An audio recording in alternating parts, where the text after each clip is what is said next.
Hello everyone, আসসালামু আলাইকুম। Welcome back to my channel. সবাই কেমন আছেন? আশা করছি যে যেখানে আছেন সবাই অনেক ভালো আছেন। আলহামদুলিল্লাহ আমিও ভালো আছি। শারমিনস কুকিংস ওয়ার্ল্ডে আপনাদের স্বাগতম।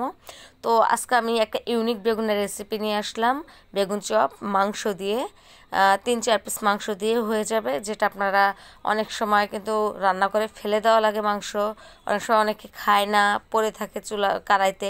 ওই মাংস দিয়ে আপনারা করে ফেলতে পারবেন। 3-4 পিস মাংসের টুকরো হলে বেগুনের এই ইউনিক রেসিপিটা আপনারাও তৈরি করে ফেলতে পারবেন। তো কথা না বেরিয়ে চলেন শারমিনস কুকিংস ওয়ার্ল্ডে। আপনারা দেখবেন যে কিভাবে আমি রেসিপিটা তৈরি করেছি। দুর্দান্ত সুন্দর ইউনিক রেসিপি। তো চলুন আমার মূল রেসিপিতে আমরা চলে যাই। তো আমি মূল প্রণালীতে চলে আসলাম, যেটা হচ্ছে আমি আগেই সব কিছু রেডি করে রেখেছি, কারণ ভিডিওটা লং হয়ে যাবে। ইউনিক একটা রেসিপি, যেটা ভর্তা, খুব হাইফাই কিছু না। এটা হচ্ছে বেগুন, দেখতে পাচ্ছেন আমি 2 ফালা করে বেগুনটাকে একটু চাকু দিয়ে কেটে কেটে নিয়েছি।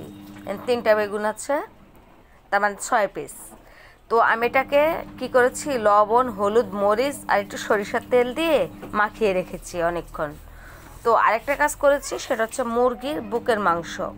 বুকের মাংসটা আমি নিয়েছি। এটা অনেক দেখা গেলেও এটা অল্পই, শুধু বুকের মাংস নিয়েছি। একটু ইউনিক ভর্তা খাবো, আবার এটা খাবো, তো ভাবছি আজকে সব ইউনিক কিছু করি। তো সেজন্য মাংসগুলো আমি দিয়ে দিচ্ছি ব্লেন্ডার জারে দিয়ে দিয়েছি। এর ভিতরে আমি এখন দেব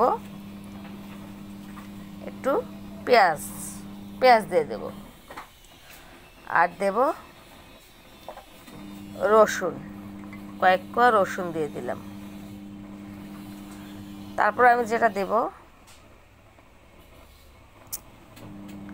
সেটা হচ্ছে শুকনা মরিচ। আমি আগে আমি গুঁড়া করে রেখেছিলাম, কয়েকটা উপকরণ হবে সেই জন্য একটু শুকনো মরিচ দিয়ে দিচ্ছি। এখানে কোনো কাঁচা মরিচ ইউজ হবে না, শুকনো মরিচ। যে যেমন ঝাল খান সে তেমন ঝালটা দিবেন। তো এখানে আমি এখন যেটা দেব, এই যে গরম মশলা, বাজারে কিনা গরম মশলা গুঁড়োটা দিয়ে দিব। আপনারা চাইলে এখানে ধনেপাতাও দিতে পারেন। তো আমি এখন যেটা দিয়ে দেব সেটা হচ্ছে একটু গোলমরিচ গুঁড়ো দিয়ে দেব। আর যেটা লাস্ট ফিনিশিং, সেটা হলো একটু ধনেপাতা দিয়ে দেব। এখন একটু পানিতে আমি এটা ব্লেন্ড করে নিয়ে আসছি। সরি, আমি লবণটার কথা ভুলে গিয়েছিলাম। তো আমি এখানে লবণ একটু দিয়ে দিলাম, লবণটা দিলাম। এখন ব্লেন্ড করে আমি নিয়ে আসবো আপনাদের সামনে। তো এটা আমার খুব সুন্দর মতোই ব্লেন্ড হয়ে গেছে, দেখতেই পাচ্ছেন খুব সুন্দর মতো হয়েছে। কিন্তু এখন এটাকে আমি একটা মানে ডিশে নিয়ে নিব বা প্লেটে নিয়ে নিব। তো আমি একটা প্লেটে নিয়ে নিলাম। এখন এটাকে আমি সুন্দর করে নিয়েছি, দেখতেই পাচ্ছেন। এটাকে একটা সাইডে একটু রেখে দিই, রেখে আমি একটু মাপ মতো সব কিছু, 6টা বেগুনে যেহেতু লাগবে, আমি মাপ করে তারপরে দিচ্ছি। তো এখানে আমি দেখেন 6টা ভাগ করে নিয়েছি, কারণ এটা ভাগ করে নেওয়াটা বেশি ভালো। এখানে কিন্তু একটু পোকা ছিল, আমি সে পোকাটাকে ছাড়িয়ে নিয়েছি। এভাবে আমি উপরে এটাকে একদম সমান মতো দিয়ে দেব।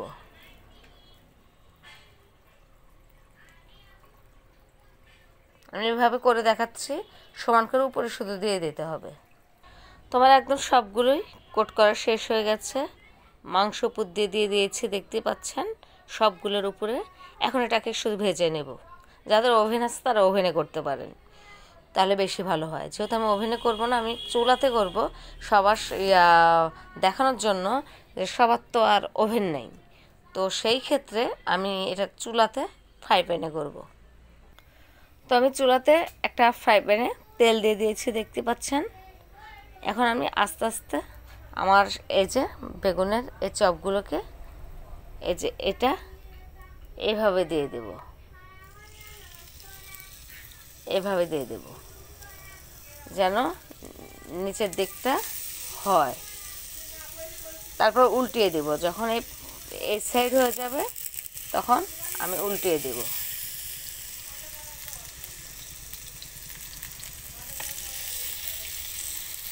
তবে সবগুলোকে এভাবে দিয়ে দিয়েছি, এটা হচ্ছে, এটা মিডিয়াম আছে আমি দিয়েছি, আস্তে আস্তে হোক, তারপর পরে উল্টিয়ে আবার দেখাবো যে ওই পাশটা মানে কেমন হয়েছে, ওই সাইডটা কেমন হয়েছে আমি দেখাবো। তো ওই সাইডটা হয়ে গেছে, এখন আমি এই সাইডটা দিয়েছি, দেখুন অনেক সুন্দর হয়েছে, মানে মাংসটা হয়ে গেছে এই সাইড ওই সাইড। তো আমি একটু ভালো করে ভেজে নেব, তারপর দেখাচ্ছি। আমার হয়ে যাওয়ার পর আমি প্লেটে তুলে দেখাচ্ছি। আর কিছুই নেই বাকি, শুধু 2 পিসটা হয়ে গেলেই হয়ে গেছে, বেগুনটা সেদ্ধ হওয়া লাগবে শুধু। তো মাশাআল্লাহ আমার বেগুনের ইউনিক রেসিপিটা হয়ে গেছে। এখন আমি ওগুলো তুলে ফেলছি, ফুল সিদ্ধ হয়ে গেছে, এতটা সুন্দর মানে লোভনীয় একটা ফ্লেভার বের হয়েছে না, মানে বলে বোঝাতে পারবো না, অনেক সুন্দর একটা লোভনীয় গন্ধ বের হয়েছে। এটা পুড়ে যায়নি, কিন্তু আমি মাংস যেহেতু এটা মাংসটাকে সুন্দর করে সেদ্ধ করার জন্য এভাবে আসলে ভাজাটা হয়েছে। তার দুর্দান্ত ইউনিক রেসিপিটা তৈরি হয়ে গেল। যদি কারো ভালো লাগে আমার চ্যানেলটিতে অবশ্যই লাইক কমেন্ট শেয়ার করে দেবেন। আমার যে এই বেগুনের ইউনিক রেসিপি মাংস দিয়ে, অল্প মাংস দিয়ে 3-4 পিস মাংস দিয়ে হয়ে যাবে। তো আপনার যে কারো ভালো লাগে অবশ্যই লাইক কমেন্ট শেয়ার করে দেবেন, চ্যানেলের পাশে থাকবেন, সাবস্ক্রাইব করে দেবেন, সাথে বেল আইকনটি ক্লিক করে রাখবেন, তার নতুন নতুন যে রেসিপিটা আমি ছেড়ে দেবো আপনার সবার আগে পেয়ে যাবেন। তো আজকে এই পর্যন্তই, সবাই ভালো থাকবেন আর আমাকে সাপোর্ট